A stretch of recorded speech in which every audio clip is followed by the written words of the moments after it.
Now at 4 o'clock, bracing for impact, a potentially catastrophic storm aiming right at the Caribbean islands. Whether we will feel the impact here. And new information into the death of a missing teen from Rowan County. What investigators are saying about the possible murder suspect in this case. And the Panthers take a tough loss, and Cam is dealt a concussion. When we'll probably see him back on the field again. This is WCNC, NBC Charlotte News. We begin tonight with the most powerful Atlantic tropical storm in almost a decade. Thank you so much for joining us here on NBC Charlotte News at 4. I'm Beth Troutman. And I'm Mark Boyle. The National Hurricane Center is calling Hurricane Matthew extremely dangerous. That's right. And right now it's a Category 4 storm packing winds of more than 140 miles per hour. And it's set to make landfall in Haiti and Jamaica tonight. NBC Charlotte's Xavier Walton joins us now live from NBC News Channel. Xavier, people in the Caribbean are trying to really prepare for this storm, right? Yeah, that's absolutely right, guys. This storm is really just a monster, and people over the weekend spent time preparing for it as it churned northward across the sea. The ominous clouds are here, and we're bracing for an impact of heavy rains and strong winds. That Category 4 Hurricane Matthew is making its way towards Jamaica. Several inches of rain pounded and swamped the area. Flash flooding was triggered. Locals are now making a run on supplies. I just want to be on the safe side, right? And I mean, these are food that I can eat, next year if I don't use it now. So, I mean, better safe than sorry. Gas, groceries, and lumber preparing for the next impact, which we expect to see late Monday night and early into Tuesday. Now, while we are a ways away from any impact right here in the Carolinas, state officials in South Carolina are already making plans. The State of Emergency Management Division partially activated the Emergency Operations Center so they can get to work. The SCDOT is also working with the division to prepare for any potential impact. North Carolina also making plans. Coming up at 5, we'll hear from Governor Pat McCrory, who spoke just a little bit ago. Live at NBC News Channel, Xavier Walton, NBC Charlotte. Thank you so much, Xavier. Chief Meteorologist Brad Panovich joins us right now. Now, as you just heard Xavier saying, officials in both North and South Carolina are already talking about this, preparing for it, but you're saying like 6 days away? Yeah, we still got until probably the weekend before we're going to see impacts here. So right now it's the preparation stage. This is always a good thing. It's kind of heads up, watch the weather, get your plan together right now, and start thinking about it if we start to see the storm become more of a direct impact. This is a massive hurricane that is moving through the Caribbean right now. And while you saw those pictures out of Jamaica, Jamaica's actually going to get out of this relatively lightly because they're on the west side of the storm. The eye is right there, and I think Haiti and eastern Cuba by far get the brunt of this storm as it moves to the north-northeast. Here's a close-up look at the eye. You can see the circulation there. There's Jamaica, and actually they've got some showers right now, but the west side of the storm always weaker than the east side, and you can see this is a little tip-tip peninsula there of Haiti. This is going to take a direct impact from the worst of the storm as it moves to the north and east right now at about 5 to 6 miles an hour. You see the hurricane warnings up for parts of Haiti, most of Cuba, southern Bahamas, and all of Jamaica. We've got a couple other tropical storm watches and warnings as well as this is going to track off to the north and east. Here was the 2 p.m. advisory. We'll give you the latest on the storm. I don't know why we got that map in there, but we'll show you the 2 p.m. advisory. 140 mile an hour winds moving north at about 6 miles an hour. We're expecting a churn back towards the northwest. Now, this is problematic because depending on how sharp this churn is, it's going to have a tough time making that recurve back to the northeast. So that's going to put a lot of the South and North Carolina coast in range. You can see this is 8 a.m. on Saturday, so it would be off the coast. So you're looking at possible impacts starting on Saturday, but really lasting into Sunday. Coming up, I'm going to talk about some of the moving parts that are really going to determine where the system goes, and we'll talk about if we're going to see any impacts here in the Western Carolinas coming up in your full forecast in a couple minutes, Beth. Thank you so much, Brad. New details tonight in the death investigation of a teenager who went missing almost 5 years ago in Rowan County. The county sheriff's department is speaking out for the very first time since finding Erica Parsons in a shallow grave in South Carolina just last week. NBC Charlotte's Ty Chandler is in Salisbury right now. And Ty, are they any closer right now to making an arrest? Well, Beth, they say they still have some time to go in this case. They're waiting for the medical examiner to determine exactly how Erica Parsons died, so they'll know what charges are appropriate. But Sheriff Kevin Auden saying this was a very difficult and trying case for him, as well as his officers who have been working this case for years. They spent years looking for Erica, and they just kept coming up against dead ends. That is, they say, until they started communicating with her adoptive father, Sandy Parsons, a few months ago. And just last week, we understand that Sandy Parsons showed officers in person, escorted them in person to the grave site where Erica Parsons was buried, a shallow grave in Chesterfield County in Pageland. Now, we do understand that Sandy Parsons, as well as Casey Parsons, her adoptive mother, are both in federal prison for fraud, both of them accused of abusing the child while she was in their care. We understand that her biological father's family, they had hired a private investigator to find Erica. We spoke with him, and he says that he's hoping that Sandy Parsons didn't give up this information in hopes of getting a shorter prison sentence or some sort of a deal. But Sheriff Auden sets the record straight on that. There have been no pleas, no agreements, no promises, anything to anybody that may or may become a suspect in this case. Nobody has been promised one thing. We're getting there. We're not where we want to be with this case. We're glad to have found Erica. We're going to get her to a good resting spot, and then we're going to continue to seek justice. Now, a funeral home, a local funeral home, Lyerly's, they have donated their funeral services for Erica's final arrangements. No date has been set. Also, we know that West Lawn Memorial, they have also donated a plot, and we have learned that her paternal grandparents are also buried there. Funds have been set up also to pay for an angel marker for Erica, one from the Sheriff's Department, that's Prevent Child Abuse Rowan County, and another from her biological father's family. They have a GoFundMe account for that as well.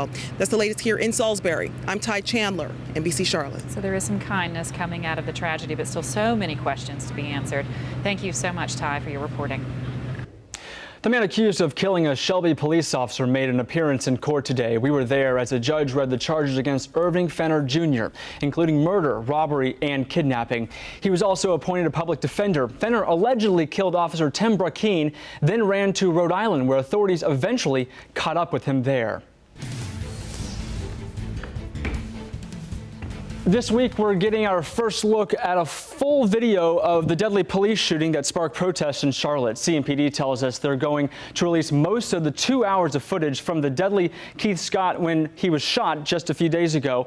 And this is going to be the first time we will see it. Officials already released some of the video from the dash and body cameras.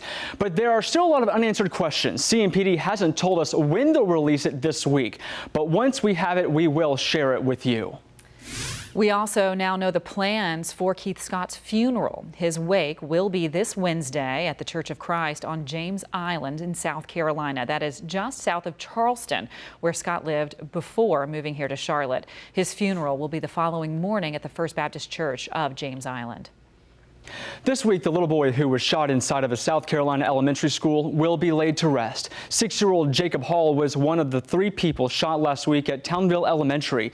He died in the hospital early Saturday morning. His funeral will be this Wednesday. His parents released a statement after his death thanking the community and first responders for trying to save him. They said in part, quote, "Jacob was sent to this earth for this very short period of time to show us that there is such thing as pure love. Words cannot express how much we will miss him." The 2 other victims from the shooting are recovering, and a 14-year-old is facing charges for the attack. We will continue to closely follow this story for you in the investigation here on NBC Charlotte. We'll also bring you the updates from the funeral on Wednesday. Well, the Panthers lost more than their 3rd game of the season yesterday. They may have lost their quarterback for a while. That's right, Beth. Cam Newton has a concussion after yesterday's game. Sports director Nick Carboni is at the Bank of America Stadium. Nick, what is the latest on Cam this afternoon? Well, Mark and Beth, Ron Rivera, like most NFL coaches, being very calculated in terms of what he tells us about Cam Newton's concussion. In fact, after yesterday's loss in Atlanta, he met with the media before medical personnel, so he didn't have to provide us with any updates on Cam. And he did the same today, meeting with the media before he met with medical personnel yet again. But he did say Cam underwent some evaluations here at the facility this morning. It all came after that vicious hit he took while crossing the goal line on that big 2-point conversion. Took a shot right to the head from Deion Jones. Now, Ron Rivera said that he talked to Cam in passing after yesterday's game. Cam told him he was okay, but in terms of his status for Tampa on Monday night next week, Rivera not sure.